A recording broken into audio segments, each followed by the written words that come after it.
استنجا کی سنتیں۔ بسم اللہ الرحمن الرحیم۔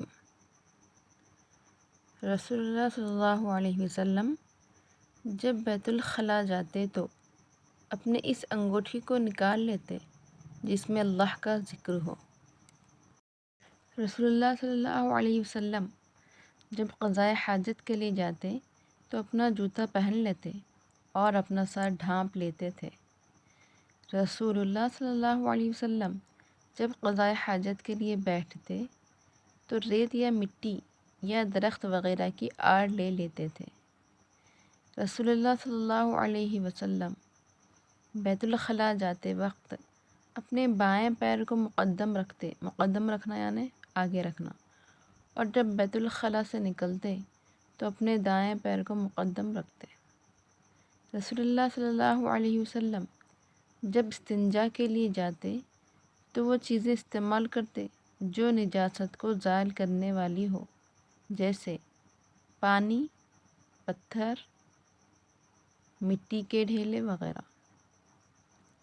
رسول اللہ صلی اللہ علیہ وسلم جب بیت الخلاء میں داخل ہوتے تو یہ دعا پڑھتے اللہم انی اعوذ بک من الخبث والخبائث۔ رسول اللہ صلی اللہ علیہ وسلم جب بیت الخلاء سے نکلتے تو یہ دعا پڑھتے غفرانک الحمد للہ الذی اذہب عنی الاذی وعافانی۔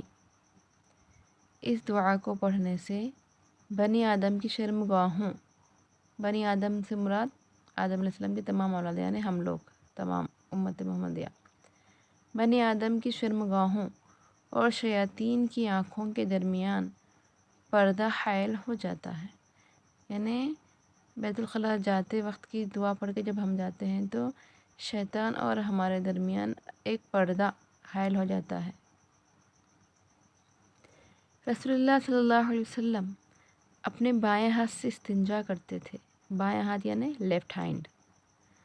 رسول اللہ صلی اللہ علیہ وسلم جب رفع حاجت کے لیے بیٹھتے تو آپ صلی اللہ علیہ وسلم زمین سے بالکل قریب ہوتے وقت اپنا ستر کھولتے تھے۔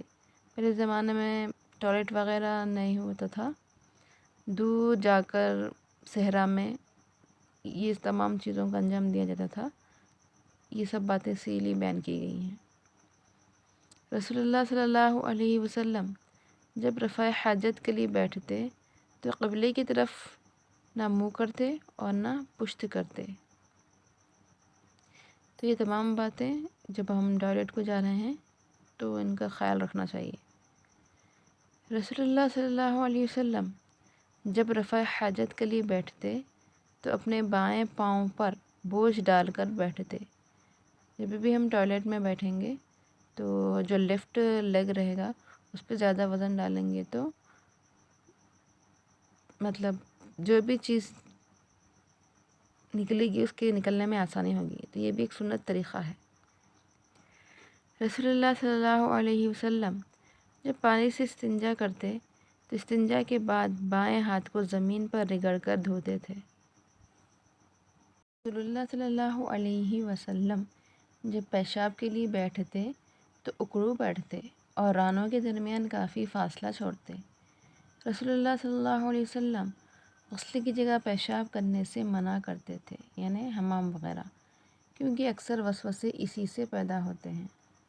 رسول اللہ صلی اللہ علیہ وسلم استنجا میں 3 ڈھیلوں کے استعمال کرنے کا حکم دیا کرتے تھے اور استنجا میں لید اور ہڈی کے استعمال کرنے سے منع کرتے تھے۔ یہ ڈھیلے مرد حضرات کے لیے ہیں۔ رسول اللہ صلی اللہ علیہ وسلم جب بیت الخلاء سے نکلتے تو وضو فرماتے تھے۔ تمام چیزوں کو اچھے سے سنیے اور اس پر عمل کیجیے۔ جزاک اللہ۔